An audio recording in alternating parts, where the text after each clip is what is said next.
تو سالہ سال گزر جاتے، مرضی ختم ہو جاتا ہے۔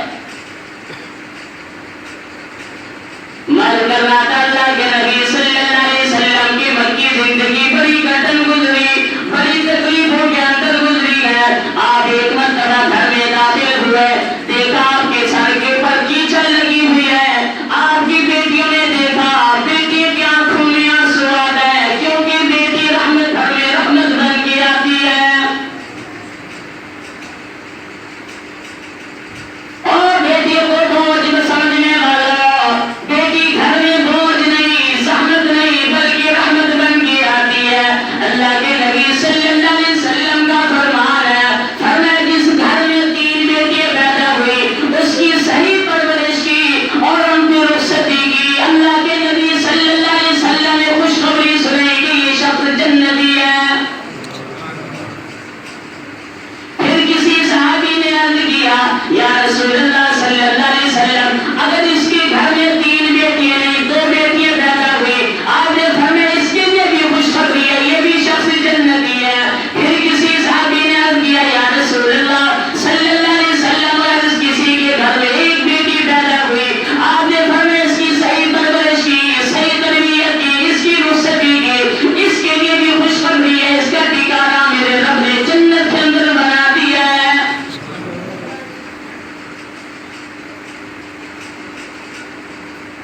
بیٹی گھر میں رحمت بن کے آتی ہے، زحمت نہیں، بوجھ نہ سمجھو ان کو۔ یہ ہر حال میں اپنے ماں باپ کے خیر خواہی چاہتی ہے، ان کو حصہ دے یا نہ دے جائیداد کا، زمین کا۔ یہاں تو یہ علماء جب یہ بات کرتے ہیں حق کی، یہ ہمیشہ یہ بات ہمیں کرنی لگتی ہے، اور یہ اللہ کے نبی صلی اللہ علیہ وسلم کا فرمان بھی سنتے جاؤ۔ محبوب صلی اللہ علیہ وسلم کا فرمان ہے، فرمایا کل قیامت والا دن ہوگا، کچھ لوگوں کو جہنم کی نغامیں پہنائی جائے گی۔ یا رسول اللہ صلی اللہ علیہ وسلم وہ کون لوگ ہوں گے؟ محبوب صلی اللہ علیہ وسلم نے فرمایا وہ میری امت کے وہ علماء ہوں گے جو حق بات کہنے سے گریز کرتے تھے، اس لیے نہیں کہتے تھے کہ یہ مجھے فصل کے اوپر میری امداد کرتا ہے، یہ مجھے ہدیہ تحفے دیتا ہے، میں حق بات کروں گا میرے ہدیہ تحفے مت ہو جائے گی۔ اللہ کی دربار میں جانے سے ڈر لگتا ہے، حاضری سے ڈر لگتا ہے، اس لیے حق بات کہنی پڑتی ہے کہ اپنی اولاد کو حصہ دو، بیٹی ہے، بہن ہے، بھائی، اس کو حصہ دو۔ آج ہمارے پاس ہے، ہم دے سکتے ہیں، کل قیامت والا دن ہوگا، اس وقت یہ چاہے گا میں ان کو دوں، لیکن ہاتھ میں پلے کچھ نہیں ہوگا۔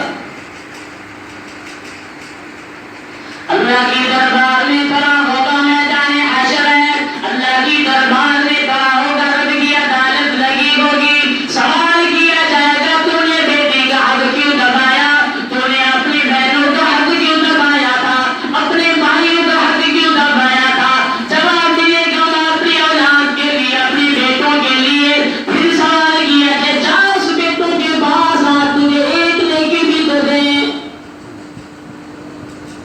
آج جس بیٹے کے لیے بھائی سے رشتہ توڑا ہوا ہے، بھائی کا حصہ کھایا ہوا ہے، آج اس بیٹے کے لیے بہنوں کا حق کھایا ہوا ہے، آج اس بیٹے کے لیے بیٹیوں کا حق کھایا ہوا ہے، کل قیامت والے دن انہی بیٹوں کے پاس جائے گا، اور میرے بیٹوں تمہارے لیے میں نے بھائی سے ختم کیا، تمہارے لیے میں نے اپنے بہنوں سے ختم کیا، تمہارے لیے میں نے اپنی بیٹیوں کا حصہ بھی دبا لیا، آج خدا مجھے ایک نیکی تو دے دو، لیکن اس وقت وہ بھی نیکی دینے سے انکار کر دیں گے۔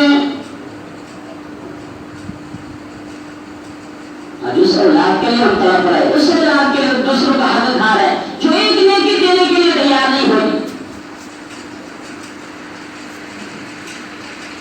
تو من کر رہا تھا، اللہ کے نبی صلی اللہ علیہ وسلم گھر کے اندر داخل ہوئے، سر مبارک کے اندر کیچڑ لگی ہوئی ہے، جس زلفوں کی رب قسمیں کھا رہا ہے، والضحیٰ واللیل اذا سجا، آج وہی زلفیں کیچڑ کے اندر کیچڑ لگی ہوئی اسی زلفوں کو۔ آپ کی بیٹی ایک ہاتھ سے پانی ڈال رہی ہے، دوسرے ہاتھ سے وہ کیچڑ صاف کر رہی ہے، رو رہی، آنکھوں میں آنسو ہے۔ اللہ کے نبی صلی اللہ علیہ وسلم نے فرمایا بیٹی صبر کر، ان اللہ مع الصابرین، اللہ صبر کرنے والوں کے ساتھ ہے۔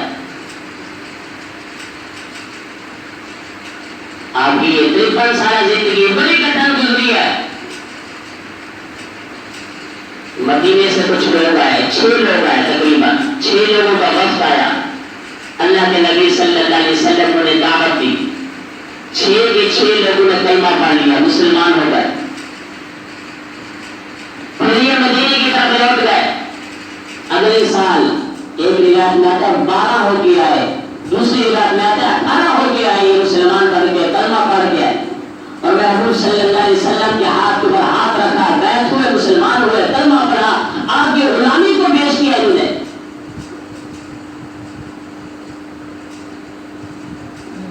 پھر ان 18 لوگوں نے محبوب صلی اللہ علیہ وسلم کو دعوت دی، یا رسول اللہ صلی اللہ علیہ وسلم آپ مدینے تشریف لائیں، ہمارے ہاں آ جائیں. مدینے مکے والے لوگ آپ کو ستاتے ہیں، تکلیفیں دیتے ہیں. مدینے والے لوگ آپ کو چاہنے والے ہیں، آپ کے چاہنے والے ہیں، آپ کے منتظر ہیں، آپ کا انتظار کر رہے ہیں. اللہ کے نبی صلی اللہ علیہ وسلم نے صحابہ کرام کو حکم دے دیا کہ ہجرت کرو مکے سے مدینے کی طرف، لیکن خود نہیں گئے. کیوں؟ اس لیے کہ نبی اللہ کے امر کا محتاج ہے، اللہ کے امر کا محتاج ہے. نبی بولتا نہیں، رب جب رب کی طرف سے مدینہ ہے. نبی کا بولنا رب کا امر ہے، نبی کا چلنا رب کا امر ہے، نبی کی دعوت رب کا امر ہے، نبی کی تبلیغ رب کا امر ہے، نبی کی ہجرت رب کا امر ہے، نبی کا میدان جہاد میں جانا رب کا امر ہے. اب مکے والوں کو پتا چلا ان کی دعوت، ان کی تبلیغ، ان کا مشن، ان کا پروگرام تو باہر بھی کام کر رہا ہے. مدینے والے لوگ آ کر مسلمان ہو رہے ہیں، آپ کی محبوب صلی اللہ علیہ وسلم کی غلامی کے اندر داخل ہو رہا ہے.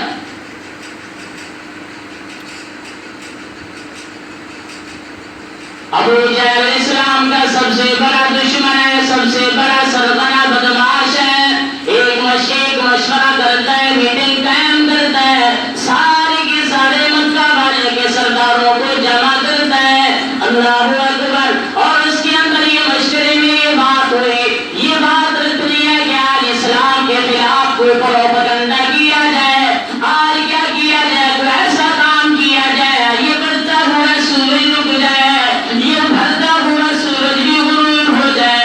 اللہ اکبر. سارے کے سارے لوگ جمع ہو گئے اور اس مشورے میں، اس میٹنگ میں آنے والا ایک شیخ نجد کا ایک آدمی ہے، بڑی شخص آدمی ہے اور سفید داڑھی ہے، جبہ شبہ پہنا ہوا ہے اور ہاتھ میں آسا بھی ہے، پکڑے ہوا ہے. میٹنگ والوں نے پوچھا تو کون ہے؟ تجھے ہم نے آج تک دیکھا نہیں تھا. کہنے والے نے کہا میں شیخ نجد کا شیخ ہوں، میں اس مکے میں آیا تھا، مکے میں تجارت کی غرض سے آیا تھا، مجھے پتا چلا یہاں پہ میٹنگ ہو رہی ہے، اس لیے میں نے کہا اس میٹنگ میں شامل ہو جاؤں، تمہاری رائے بھی سنو، میں اپنی تجویز بھی پیش کرو، میں اپنی رائے بھی پیش کروں. اللہ اکبر. لیکن وہ شیخ نجد کا شیخ نہیں بلکہ شیطان انسانی شکل میں آیا تھا. اسلام کا سب سے بڑا دشمن شیطان. اللہ اکبر. میٹنگ قائم ہو گئی، میٹنگ ہو رہی ہے، مختلف مشورے دینے والوں نے مشورہ دیا. ایک نے کہا محمد عربی صلی اللہ علیہ وسلم کو مکہ سے باہر نکال دو، چلا وطن ترجن نعوذ باللہ، نہ ہی مکے میں ہوگا، نہ ہوگی بانس، نہ بجے گی بانسری. اللہ اکبر. یہ چلا جائے گا، ہماری پریشانی ختم ہو جائے گی، ہماری مصیبت ختم ہو جائے گی. اللہ اکبر. ابو جہل کہنے لگا نہیں، اس کو مکے سے باہر نہیں نکال سکتے. ابو جہل کو لوگوں نے کہا ابو جہل کیا ہوا؟ ادھر سے تو دشمنی رکھتا ہے، ادھر سے مشورے کرتا ہے، میٹنگا قائم کرتا ہے، پھر اس کو باہر کیوں نہیں بھیجنے دیتا، چلا وطن کیوں کرنے نہیں دیتا؟ ابو جہل نے کہا تمہیں پتا نہیں اس کی زبان میں کتنی مٹھاس ہے، کتنی چاشنی ہے، کتنی شیرینی ہے. جو بھی اس کی بات کو سنتا ہے، جو اس کی گفتگو کو سنتا ہے، جو اس کے کلام کو سنتا ہے، اس کے اپنے تو اپنے ہی ہیں، بیگانے بھی اس کے کلام کو سنتے ہیں، وہ بھی اس کے گھریدہ بن جاتے ہیں.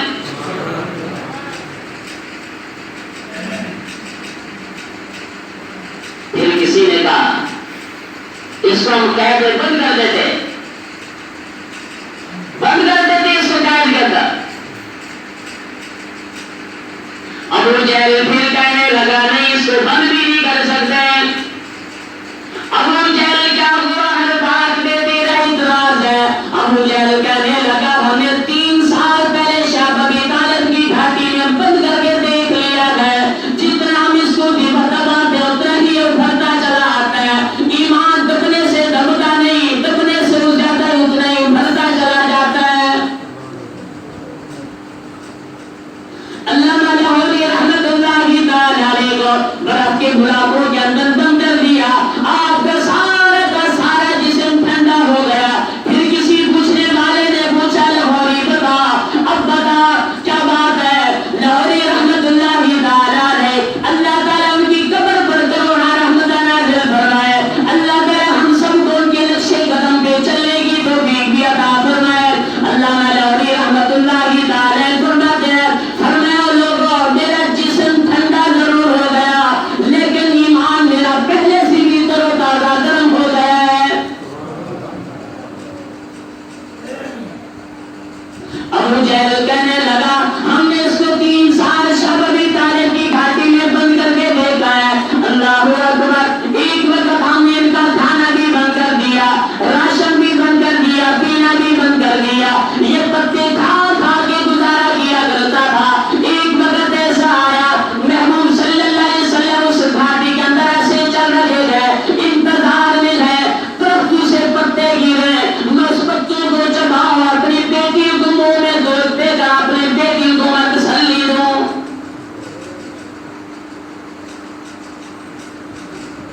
ابو جہل کہنے لگا ہم اس کو بند نہیں کر سکتے.